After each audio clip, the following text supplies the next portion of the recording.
Welcome back to the Fantasy Prophets. Thanks for joining me today. My name is Rob Skudovic. Christian's not here today. He's off at college, and Ryan's not going to be able to join us. But I'm going to do another waiver wire video in the preseason. But before we get to that, I want to talk about we have a start sit video that we're going to release. We would encourage you to look for every Tuesday release a start sit video.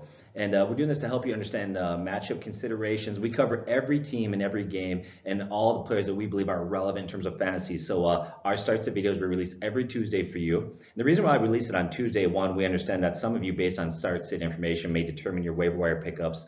And two, eventually we're going to get to Thursday games, so we want to release it on Tuesdays so that you have ample amount of time to consider your waiver wire, your start sit options, things like that. Once again, Tuesday, look for our start sit video. We're going to talk about every game out there, every team, and every relevant player in fantasy. So let's get to this video. This is our preseason waiver wire video. We already did part one. This is a part two. And we're looking at some things here, guys, that you can look at the waiver wire to improve your team. Now, the one thing that we always say in our waiver wire videos is we're going to give you some general guidelines, things to consider. But like anything, you need to contextualize this information for your league. Every league is different. The size of your league, your bench, your scoring, things like that. So you're going to have to take this information and you need to contextualize it for your league. Now, what we use out there as far as we talk about availability, players that are available, we use Yahoo scoring reference. Now, the reason why we do that, there's so many sites out there. You got ESPN, NFL.com. There's so many out there. But we found that Yahoo is pretty consistent as far as availability and some of the statistics across all sites. So that's the one that we use as a reference point. There might be slight fluctuations in other leagues, but I think it's pretty consistent.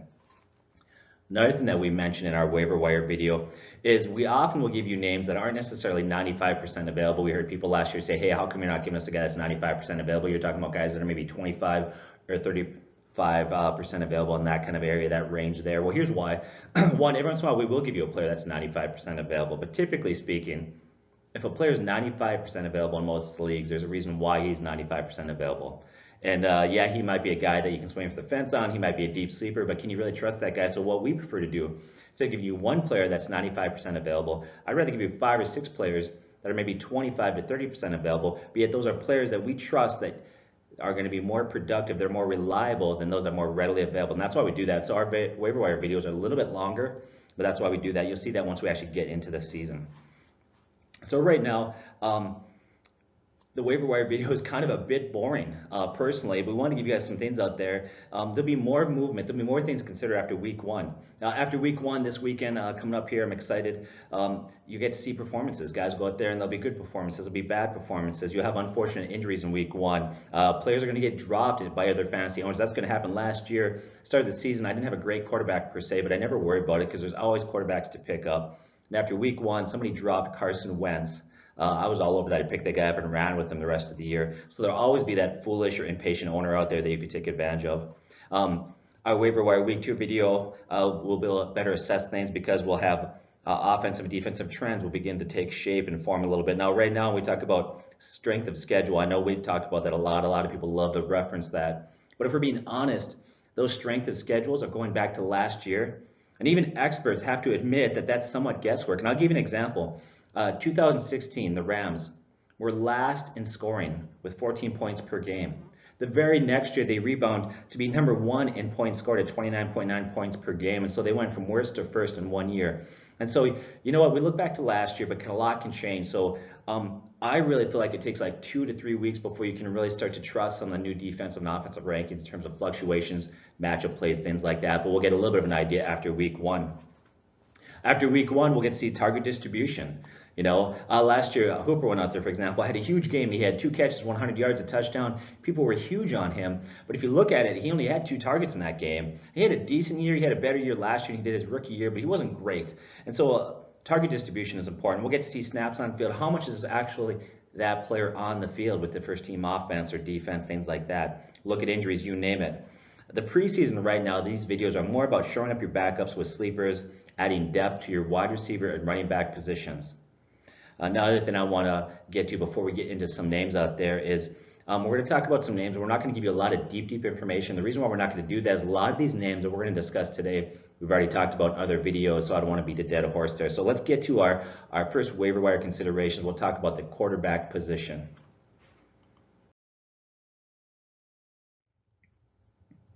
So the first one out there I want you to consider is Dak Prescott. But before we do that, I hope you're not scrambling for a quarterback right now. The season hasn't even started yet, but maybe you're in a league where you start 2 quarterbacks and it's going to matter.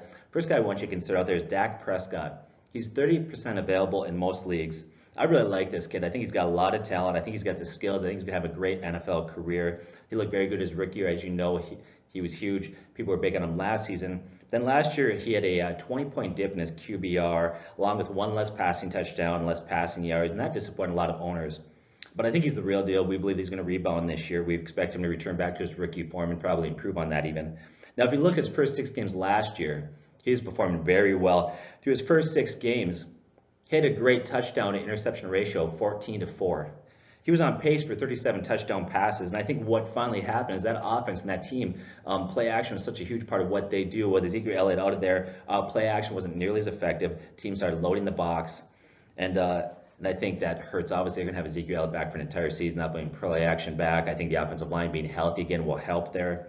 They were banged up last year. Now, here's the other thing. He's looked really sharp this preseason. Dak Prescott has looked very good. The first game that he appeared in the preseason, he went 3 for 3, 39 yards, and a touchdown with 0 interceptions. He had 1 rush for 12 yards and a 153 QBR. It was great. Next game, he went 10 for 16, 86 yards, a 103 quarterback rating.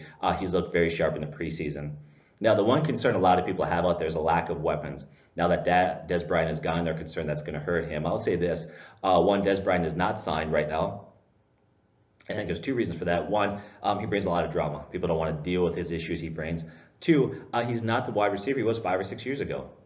And so Dez Bryant leaving the team, I don't think is going to have nearly the negative impact a lot of people think. I think last year he was already in a decline. Once again, take a look at Dak Prescott out there, especially if you're in dynasty leagues, he's a deep stash, or if you're in your leagues that are like 16 teams or bigger, consider Dak Prescott. The other guy out there we want you to consider is Marcus Mariota. He's 25% available in leagues. He's got a new offensive coordinator after that offense struggled quite a bit last year. He's got a healthy wide receiver, Corey Davis, who last year was injured, had a lot of issues there. He wasn't healthy. Now he is healthy. He has Tywan Taylor there, another wide receiver, a second-rated year wide receiver who's very underrated. And they added a great pass-catching back in Dion Lewis, who actually led all running backs last year in catch rate, his percentage, so that's great there. But I think the biggest reason to feel optimistic about his rebound year, Marcus Mariota, is the fact that Marcus relies a lot on mobility, play action. They like to move him around a lot in the pocket. He had a knee injury last year that really slowed him down. He was wearing a brace that hindered him. His knee is healthy. He doesn't have the brace anymore, and the coaches say he's looking very fast. In the first 2 of the 3 preseason games that he appeared, he looked like his old self there. He looked pretty good. Now, if you look at this as a guy that after the first 2 seasons looked like he was destined for stardom there. Had a QBR his rookie year of 91.5. His second year followed up with 95.6. He increased. He also went from 19 touchdown passes his year 1 to year 2, 26. And then the first 3 years, he had 9 rushing touchdowns. So this is a guy I think that definitely somebody you need to keep an eye on out there. Another guy I want you to consider out there, I know this is tough last year, but another guy at quarterback is Eli Manning. He's 78% available out there. I think he's in a great situation to rebound. One, that offensive line hurt him last year. They were bad. They were banged up. They had issues. They improved. They spent a lot of money in free agency. Also added via the draft. They got Hernandez there. He's got a ton of weapons. In fact, he might have the best weapons in terms of his wide receivers, tight ends, and running backs than any team in the NFL. You look at Odell Beckham. I don't need to say anything about him. Sterling Sharp is very much an underrated number 2 wideout. Got Evan Ingram. This guy is going to be a star tight end offensively for years to come. Wayne Gallman is a very solid pass catching back. And then, of course, you got Saquon Barkley there. So he's a guy that I think you definitely need to keep an eye on. The one thing I would say, though, is week 1, they face Jacksonville. So I like Eli Manning to rebound this year. I think he's going to be a great streaming option for many of you. But week 1's probably not the week that you want to play this guy, but definitely keep an eye on him. Another quarterback out there is Andy Dalton. Andy Dalton is 81% available. Now, that offense struggled the last couple of years. They struggled last year, but they have a new offensive coordinator. Then you look at former first-round pick wide receiver Ross. Seems like he's really starting to catch on, so that'll help quite a bit there. Of course, you got Hall of Famer A.J. Green. You look at Bernard Mixon, our good pass-catching running backs there. Now, when I look at Dalton here, I don't see Dalton as an every-week option. But let's not forget that a couple years ago, this was a guy that in 2015 had a quarterback rate of 106. And in 12 1/4 games played, it says 13, but he got injured fairly early in that game. He had 26 touchdown passes. He was on pace for 32 touchdown passes that year until his injuries shortened that season.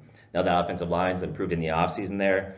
He's actually a really good week 1 stream if you need one. If you're looking for maybe a daily fantasy play, if you're into that, or if you're in a 2 QB league or whatever it is, I love his matchup week 1. He faces the Colts.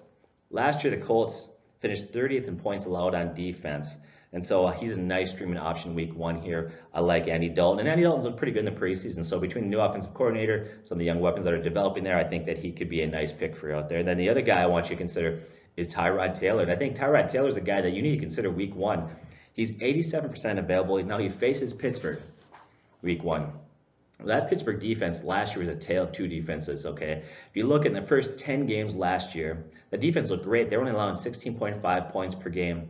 But in the last 7 games, they allowed 26.9. Let me say that again. The first 10 games, that defense was great, allowing only 16.5 points per game. But the last 7 games, they were allowing 26.9. And in this preseason, looks like they were still struggling at times to shut down the passing game. There's some things that they haven't fixed on defense. Now I think that bodes well for this game there, as I assume Big Ben in that offense is going to put a lot of points on the board, and that's going to force the Browns to play catch-up. Tyrod Taylor has the best weapons of his career around him there. Now the downside of this game for him is Josh Gordon. He's going to play. Coach said he's going to be in that game, but he may not start. What exactly that role is going to look like, how much he's going to be on the field, we don't know. But of course, you got Josh Gordon there. You got Jarvis Landry, David Njoku, Callaway, Duke Johnson. Tyrod Taylor's a sneaky play in week 1. I like him, especially if you're looking for a cheap daily fantasy play. In most daily fantasy plays there, he's sitting around the $22 mark there. He's a great play once again. So those are some quarterbacks we want you to consider. Let's get to our running backs.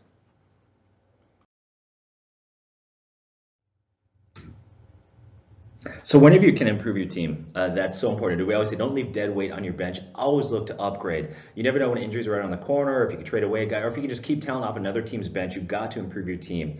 Now, adding talent is great, but especially at the running back position. I can't say it enough. I know right now people are excited because I load up on wide receivers and tight ends. But you know when the pattern begins, the rush and the push is always for running backs. People, when trade season begins, often it's the guys that they're trading for running backs. You can't have enough talent there. So the first guy I want to talk about is Alfred Morris. 96% available in all leagues. Now, last season when Ezekiel was looking at the suspension, owners began to grab guys, trying to anticipate who his backup's going to be, who's going to get the carries in that great behind that great Dallas offensive line. People are grabbing Rod Smith, Derek McFadden. If you watch our videos last year, right before anybody said anything, we were the first to come out there and say, you know what, don't worry about Rod Smith. Don't worry about Derek McFadden. This is going to be Alfred Morris. He's going to get a majority of the carries. We're saying it again. This is a guy that you need to watch right now. Now, his rise right now as far as fantasy value might be more about the decline of Jerick McKinnon and Matt Breida. Now, both of those guys, once again, I'm not saying they're not going to have a good year. They're not going to be valuable plays there. But they're both injured currently, and they're smaller backs. And we said in a lot of our preseason videos, even in our rankings, if you go to our website, that size was concern for them. Matt Breida is at around 190 pounds. You look at Jerick McKinnon's just over 200. They're not big physical backs. And I think they need someone like a Alfred Morris who can pound the ball between the tackles. They look at Jerick McKinnon, is very effective in the passing game, but the last 2 years he struggled to run the ball. The last 2 years his yards per carry have been 3.58. Then he struggled the first preseason game he appeared there for San Francisco. You look at Morris now, he was out there, got signed. First preseason game, Alfred Morris went out there, he killed it. 17 carries, 84 yards, a 4.9 yards per carry, and he just arrived with the team. He was still learning the playbook, and he went out there and had that huge impact. Reports out of San Francisco are he's already locked up a roster spot, and immediately made an impact on the coaches there. So you look at this guy, Alfred Morris in his career, I think is very underrated. His career yards per carry is 4.4. Last year with Dallas was 4.8. He's had 3 seasons that he's over 1,000 yards rushing. I see him getting a significant amount of carries in this offense. I wouldn't be that surprised if he were to finish with 150 to 200 carries, with Jerick McKinnon and Matt Breida sharing carries. Now, those two guys are going to get significant play in the passing game. I think you look back at Shanahan and what he did there at Atlanta, what he did with Freeman. I think they're going to try to get them a lot of targets in that offense. So I think that Breida and McKinnon have huge value in PPR leagues, but have much less value in standard leagues. With that said, Alfred Morris, you need to devalue him a little bit if you're in a PPR league. Another guy I want you to look at out there is Corey Clement. Corey Clement is 80% available out there in leagues. Now, when Jay Ajayi is on the field and he plays, he can be unstoppable. Actually, I'm huge on this guy this year. I love Jay Ajayi. But there is one concern. The one concern that we have with Jay is that he suffers an ongoing knee condition, which a lot of people knew coming out of college. And basically what that is right now, his knee is bone-on-bone cartilage. His cartilage is gone there, so it's just bone-on-bone. This has been an ongoing knee issue he's had for quite a while. Well, this preseason, he's missing some time. He's missing preseason games, practices with that knee condition. So is it serious? Is that preventive maintenance? What's really going on there? We're not really sure. But if he does go down, Corey Clement is the next guy up. He's in the batter's box, as we say. Now you look at Corey Clement. We love this guy last year. We did a deep sleeper video before the season started. We highlighted him. He's got good size, 5'10", 215. And unlike Darren Sproles, a lot of people like Darren Sproles, but Darren Sproles has a specific role on that team. One, he's 35 years old. He's not young. He's a smaller back. He's going to use some kick returns, passing. He will get occasional carry here and there, but he's not going to take over if Jay Ajayi goes down for a significant amount of time. If you look at Corey Clement, he had 6 touchdowns last year. He was solid in the passing game. In fact, he was solid in the passing game, and he got better as the year went on. In fact, during the 3-game playoff stretch, Corey Clement had 10 catches, 139 yards, and 1 TD. In 2017, he played all 16 games. He rushed for 321 yards and 72 carries and 4 touchdowns. He got 10 passes, 123 yards, and 2 TDs. That was before his playoff success there. Coaches have stated this about Corey Clement so far this year. Clement this preseason has been breaking more tackles than last year and running through more defenders this summer.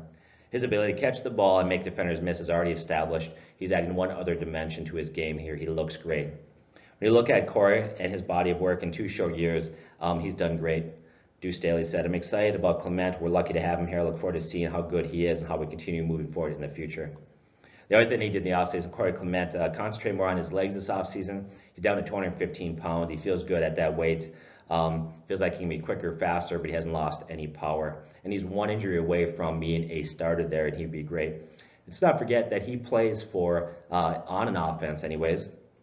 He's got one of the best offensive lines in football. A lot of sites rank them in the top 5, and many of them rank them as the #1 offensive line in football. Another thing I think that's important to factor in is, of course, Carson Wentz coming off that major surgery there, ACL. I think that the Eagles are going to want to protect him, and so I expect they're going to run the ball more, especially early in the season as Carson Wentz gets healthier. He's only appeared in 1 preseason game, but in that preseason game, he had 5 carries for 30 yards, pretty good yards per carry. The reason why he didn't play in more preseason games is he was also dealing with a lower body injury. But it looks like he's going to be ready to go for week 1. We strongly encourage you to take a look at Corey Clement, especially if you have Jay Ajayi, you've got to handcuff him. So another guy to talk about out there is Adrian Peterson. Of course, being a Vikings fan, I know a lot about Adrian Peterson. He did us great for so many years there. He's 25% available in leagues. Now, he looked good in a preseason performance. He came out there and he really captured that RB1 spot for him. But age 33, okay, I'm going to say this. Some of you aren't going to agree with this. Some are going to dislike this, but I'm going to go out there and say this. At age 33, he's more of a matchup play. Even in that game, he looked good in the preseason, but a lot of his runs over like 7 or 8 yards were very good. But I think Adrian Peterson 4 or 5 years ago, that would have been a 15, 20-yard carry, maybe even taking a distance. He's still very solid. He's still very strong. He's still a powerful runner. He has lost some quickness there. I think he's a guy that you can't ignore because he's going to be the starting back there, but don't overvalue him.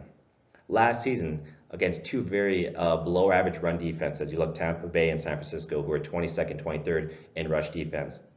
He had great games, 134 yards rushing 1 game and 158 the other game for 4.65 yards per carry. But other than those 2 games, he had a total of 182 yards in 8 games on 93 carries, a 1.96 yards per carry. Also, you need to consider with Adrian Peterson, he won't see many targets in the passing game with Bibbs and Thompson there, which Chris Thompson sounds like he's going to be ready to go for week 1. And so Peterson will be the starter in that offense. He's going to get carries. I think you need to take a look at him. When I see Adrian Peterson, I see a running back 3 appeal for him out there. Another good sign for Adrian Peterson, last preseason game, Samaje Perine played. And typically, if you play in the final preseason game, that's not a good indication you're going to be a starter, and he played in that game, so I think it's a good sign for Peterson, bad sign for Perine. Another guy out there that you need to look at, listen, I know he's not excited, he's not sexy, whatever, it's not a pick that you're pretty excited about, but you got to look at Peyton Barber. Now, we talked about him in the previous waiver wire video we did. We give more details about him and broke him down a little bit. I'm not going to go into great detail, but he is 29% available in leagues out there. Here's why I want to talk about him again. One, he's still 30% available out there, and he's the starter for that team. You can't ignore that. But Ronald Jones, who a lot of people thought was going to take that spot, he's been brutal all preseason, and they had their final preseason game last night, and he just further strengthened the conviction that Peyton Barber is going to be the starting back there. Ronald Jones in last night's game had 10 carries for 4 yards. If Ronald Jones keeps this up, he's going to get cut before the year's done. He's struggled around the ball. He's had drops. He's not looking good. Peyton is currently entrenched as that team starter. Don't ignore Peyton Barber. Pick him up before somebody else does. Another guy out there you might want to consider is Aaron Jones. 34% available. Now he has a 2-game suspension, but don't wait until after week 1, or don't wait till week 3, but week 2 and 3 to pick him up. Somebody else is going to grab him. We have seen and we expect that Williams and Ty Montgomery are going to struggle to run the ball. They did last year. They struggled in this preseason. Now, Aaron Jones did play in the final preseason game. That might worry some of you owners out there. Like, why did he play? Typically, if you're a guy and you play in the final preseason game, that tells you that you're on the bubble for a position. Well, here's why Aaron Jones played the final preseason game. 1, they want to get him extra work in, knowing full well that he can't play for a few weeks. 2, they want to rest the stars that are going to play weeks 1 and week 2 while he is suspended. Once again, Aaron Jones is going to be that starting back. We are convinced of that. Pick him up. Another guy out there is Latavius Murray. 51% available. He's a handcuff, especially if you got Dalvin Cook. You got to get that. Now, Dalvin Cook has had a history of injuries.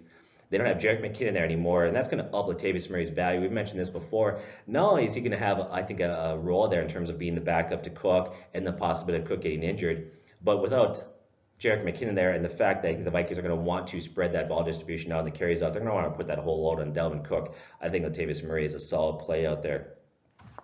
Another guy out there is Garrett Blount, 65% available. He's going to dominate the red zone carries this year. Now, he may struggle to break 1,000 rushing yards, but I could easily see him finish with maybe 800 yards rushing, 8 to 10 TDs. Very reasonable, solid pick. Not a great pick, but definitely somebody that you could stash. Another guy out there that's widely available is Giovanni Bernard, 67% available. We talked about him on a recent video. We broke down what he's done and why you need to take a look at him. He's a bench stash, especially a handcuff to Joe Mixon if you have him. Another guy that's readily available out there I think you need to look at, we've talked about this before, and that's Jeremy Hill. Jeremy Hill's 95% available out there. Now, reports out in New England are that Mike Gillislee is going to get cut, that Jeremy Hill is going to be their power back. Now, a lot of people think, well, Jeremy Hill doesn't have value because you got Rex Burkhead and you got White and some other backs there. But I'm going to tell you right now, one, Sonny Michel's missed a lot of time, deal with an injury. You get in that doghouse, Bill Belichick, that's an issue. But you look at Rex Burkhead, you look at White, they're different running backs. They're not going to have the same role as Jeremy Hill out there. Once again, I'd pick up Jeremy Hill. I'd put him on your bench. And then the final one that I want you to consider out there, and this one's a little kind of tricky there. The waters are kind of muddy, and that's the Indianapolis Colts running back situation as a whole. So in that situation, you got Mack, Wilkins, Hines, Christine Michael, and Turbin. So who do you take? Well, right now, Christine Michael and Turbin actually look the best in the preseason. Problem is Turbin's going to be out. He's suspended for 4 games for PED. Now, they're all readily available out there. I wouldn't trust any of those guys at this point to start him, but they're definitely guys I'd love to throw on my bench just in case one of those guys rises to the top. Currently, the guy that I'd probably put on my bench would probably be maybe Christine Michael or Mack. The one concern I have with Christine Michael, he's looked really good there, and it appears that he's going to be the starter week 1, but he's done this on other teams where he's came in, looked great, team loved him, but ultimately they cut him, and we don't know why. But you got to watch this situation closely. You got to monitor it because all it takes is injury or performance before you know you could have yourself a starting running back 1 there. So watch that situation closely. Let's get to our wide receivers.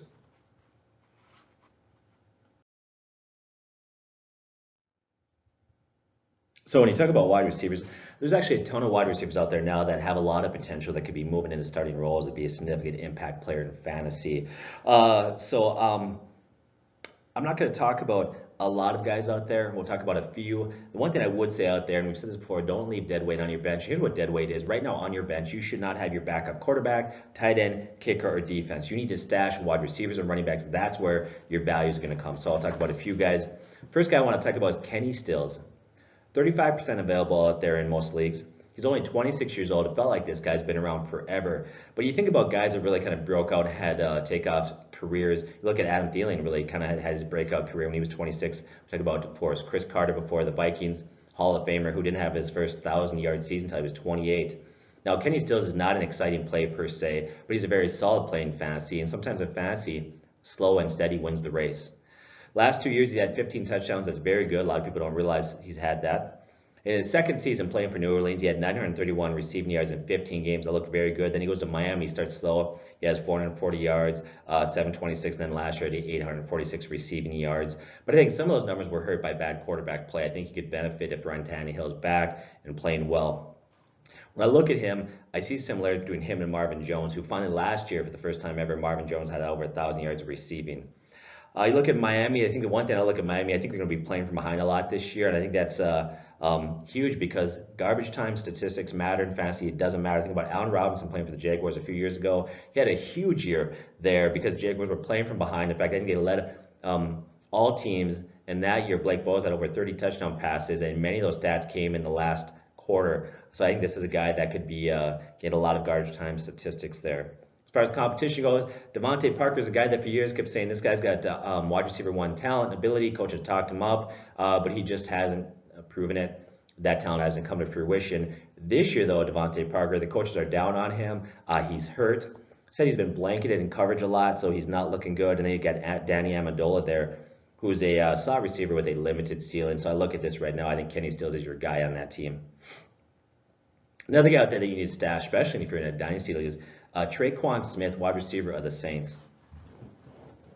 He's 96% available. Now, I like Cameron Meredith there. I think he's a huge sign. He's a lot of ability, but he's been slow to recover from his injury from last year. Now, Cameron Meredith finally had a good game last preseason game. But usually, once again, it's not a good sign if you're playing the last preseason game there just to begin with. Now, there's a lot of targets to go around in this offense. One, Ingram's going to be out for 4 games. You look at tight end Watson. I like Watson, but he's 37 years old, so he's not young anymore. You look at Ted Ginn. He's had ups and downs. He's a great speedster, but he's very inconsistent. So after Michael Thomas, where do those targets go? They're going to go to somebody, and I think that Traquan Smith could get a lot of those targets. Now, the one thing you need to consider, and we'll get to this shortly, is that you look at last year, Alvin Kamara came out of this offense. He kind of came out of nowhere to have a huge impact here. Now, beat writers, Saints beat writers, writers that follow the team closely, here's what they've said about him. Rookie 3rd-round pick Traquan Smith has been one of the most exciting players in camp, routinely making splash plays in both practice and games. He's 6'2", 210 pounds. Central Florida, he's shown an exciting combination of size, speed, hands, big playability. He leads the Saints this preseason in catches with 15 yards, 189, and touchdowns 1. Now, he's a guy that if you pick him up, you need to be patient with, and I'll tell you why. His development could be very similar last year to Alvin Kamara.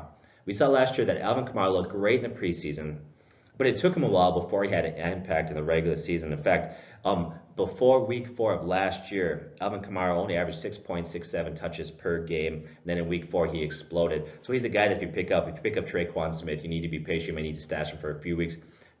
If you pick him up and he doesn't have a huge week 1, don't get too excited. Another guy out there I think you need to take a look at is Allen Hurns. Wide receiver for the Dallas Cowboys. He's 61% available. He is going to be the #1 wide receiver right now, unless something drastically happens or gets injured. He's going to be the #1 guy. Now, I don't see him any higher than a wide receiver 3 in fantasy play. He's a volume play, as we call it. But a volume play is a volume play. He's still going to have a number of statistics that you can use. This is a guy that's proven he can be productive in the NFL. Had 16 touchdowns the first 2 seasons in the NFL. In his second year, he had over 1,000 yards rushing. He's listed the team's #1 now. Now the last couple years, his numbers are down primarily due to injuries and health. Hopefully he can be healthy now, but you can't ignore any team's #1 wide receiver, which is who he is currently. Another guy out there you need to look at is Randall Cobb. Randall Cobb is 28% available. Now there's been rumors coming out of Green Bay that they've been looking at trade him. It's hard to verify fact or fiction. Are they wanting to trade him? If so, why? We don't really know. But in that offense, any wide receiver, we talked about this in many other videos, the #2 wide receiver for the Packers has averaged an insane amount of statistics. I think it's somewhere around 80 catches per season with over 1,000 yards and 10 touchdowns per season. I think it's actually 10.6 touchdowns per season, the #2 wide receiver in that offense. With Jordy Nelson gone right now, Randall Cobb appears to be that #2 guy there. He's a guy that you got to pick up. If you don't like him, that's fine. If you don't want to start him, that's great. But pick the guy up and put him on your bench as a stash. He could be a wide receiver 5, sit on your bench there once again. Another guy we want you to take a look at out there is D.D. Westbrook. Last week, Christian covered Keelan Cole. Now, of course, we know Marquise Lee is now down. He's out for the year. That puts Keelan Cole as the #1 guy and D.D. Westbrook as the #2 guy in that offense there. I know some people like Moncrief in there. I'm not a huge fan of Moncrief. I think Westbrook and Cole are the 2 that I'd probably want to roll with at this point. Another guy out there to look at is Michael Gallup, wide receiver at Dallas, going back to the Dallas team again. He's 69% available. Currently sits as the Cowboys' either 2 or 3 wide receiver, depending on formation, injuries. Williams banged up. You look at Cole Beasley's solid receiver. He's a little bit smaller. Michael has seen a lot of time on the field with the first-team offense, so I like that. Keep an eye on him. Another one out there, and this one, please hear what I'm about to tell you. You got to pick this guy up, Chris Godwin. Okay, we just did a video, our last waiver wire video. If you want to know why we're big on him, watch that video. We'll tell you why we're big on him in the last preseason waiver wire video that we did, but he is 70% available in leagues. That's a big mistake. Pick this guy up. Then the last guy out there that we like is Christian Kirk. He's 88% available. We also talked about him in our last waiver wire video. You look at offensive lineman Pugh that was taken from the Giants. He was signed, now plays for the Cards. He made comparisons. We look at Christian Kirk to Odell Beckham, and he's been electric this preseason, not only in the passing game as a kick returner, so he's a guy that I think you need to take a look at. So let's move on. Once again, there's so many other wide receivers. I could go on all day, wide receiver upon wide receiver. I don't want to do that. But once again, don't leave dead weight on your bench. Throw somebody on your bench, even if it's a wide receiver that maybe you think is not proven, but if he has some potential talent, throw him on there. You never know when you might come up with aces on that. Not real excited to talk about place kickers this time of year, so I'm not going to get much into it. But I will share one guy out there I think that you need to take a look at, and that's Aldrick Rosas, the kicker for the Giants.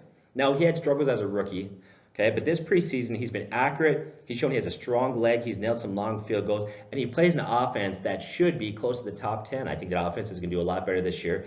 He's the guy that you could pick up there and play and do very well with, once again, the kicker for the Giants.